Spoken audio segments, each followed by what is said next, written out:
Now the problem has spread. You talked about it getting to the secondary schools. Yes. You talked about it on the streets as well. Yes. Where should we be most worried that this problem has gotten to? On the streets. Why? Because in the university, you were told of certain ideals that these confraternities stood for. Oh, we want to defend the integrity of the black man. On the surface, that's what it is. Underneath, something else is going on. Oh, we need to fight oppression. We don't want people coming from outside to take undue advantage of our girls, or the lecturers taking advantage of our female students and all. We need to stand up and fight against that. That's on the surface. Underneath, something else is going on. But on the street, there is nothing.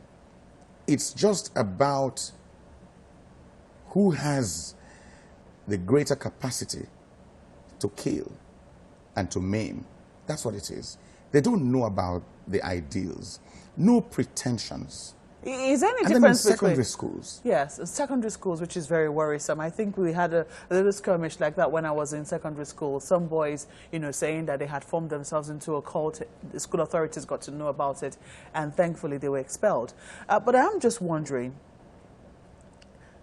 about the remedy right now. The steps that some governments are taking. Some governments are banning cult groups. I think I read that Akwa Ibom State has prescribed a lot of cult groups. Close to 30 of them have been prescribed. Some governments are granting them amnesty. First and foremost, do you think that governments are prioritizing this problem? And if they are you happy with the steps that they're taking to deal with it? When you proscribe an organization, have you killed that organization? No. What I think should be done is the opposite instead. Register them. Register cult groups? Register them. When you register them, you take away their secrecy. They submit the names of their members, or if not all their members, their leadership. And they can be held accountable for what they do. Isn't that equal to registering gangs? Some people will say, what's the difference? They were wondering what this conversation is about. Aren't cult groups just similar to gangs? They're not just gangs. What's the difference? To be in a gang, you don't need the oath, the blood oath.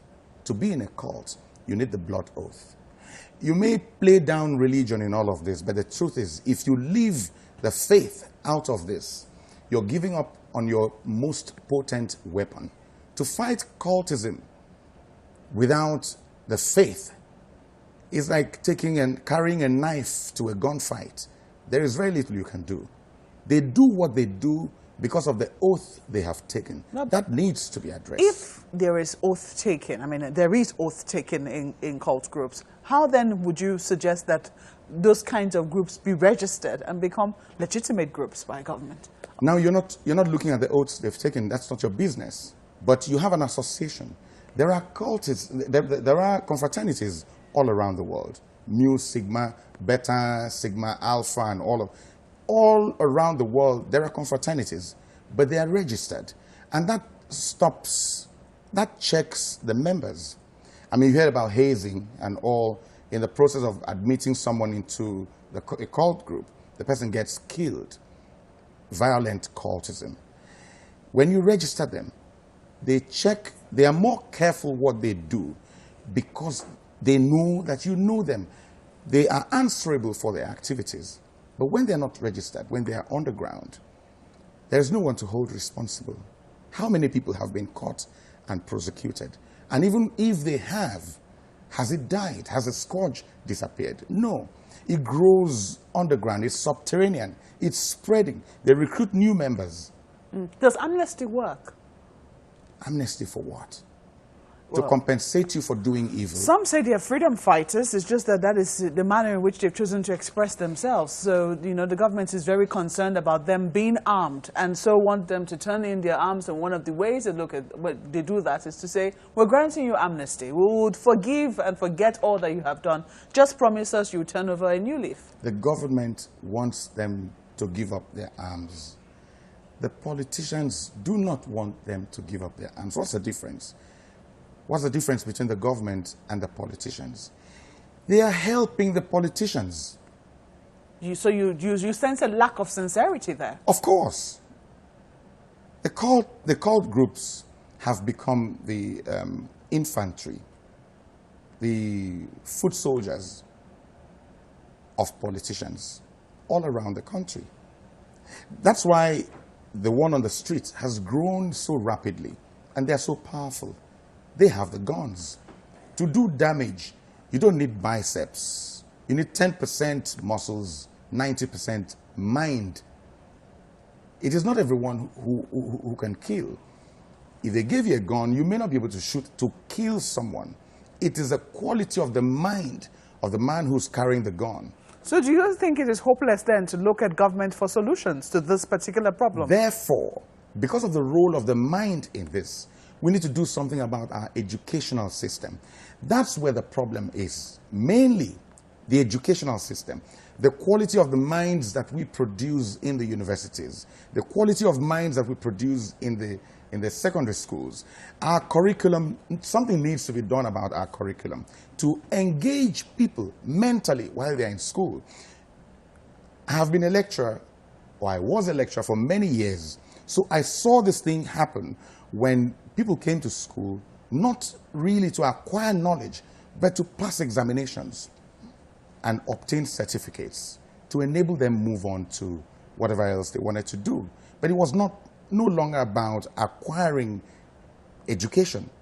It was no longer about, and then removing the boarding houses, so many people living outside the school. There is something the university environment does for you. Education is not just about the acquisition of knowledge, by the way. It's also about the taming of wild instincts. When you keep people together in a hostel, and there are rules guiding that place, it is easier for you to bring up those people, teach etiquettes, make people inculcate manners and ways, a culture of living that is absent when they are not in school. And then the kind of education that we administer today, sadly, does very little to address the mind, the quality, to build the quality of the mind of the students. It's more about passing exams and obtaining certificates. Something needs to be done about our curriculum. Something needs to be done about that oath. We need to work through faith-based organizations in schools. Indeed, I think that the people who are best positioned to address cultism are those faith-based organizations in schools. Fellowships, campus fellowships. They know these people. They relate with them. How did I come out? Why did I come out? How was I able to walk away? Simply because of what I found out. I found a new relationship with God. And I was able to say to myself, if you come for me and you're able to take me out, I go to be with the Lord. I know where I'm going. At least I know where I'm going. If you're not able to take me out, then know that I have run to a God who is able to protect his own. Faith gave me the audacity, the power to walk away. And is it true that there's only one way out of cultism? Yes, if anything, two. Faith or death. You had a really special relationship with late singer Rasky Mono. How has his death affected you? A relationship that spanned 35 years. And he was the first person to give me the microphone to sing professionally in the Floating Buchi, a nightclub in Lagos back in the days. And all these years, all these 35 years, even when he traveled out of Nigeria, he remained in touch, closely in touch. A few weeks before he passed, we had his 60th birthday. And a few days before he passed, we were at a concert together. And he insisted I sang on stage with him at that concert. He did things that seemed to suggest that he knew he was leaving.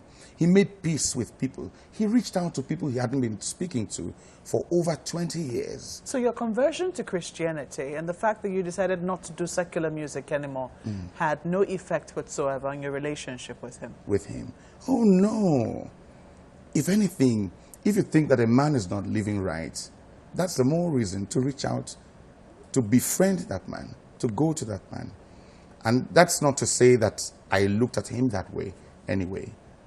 He was a deeply, not religious, he was a conscious person. And he was a Christian, by the way.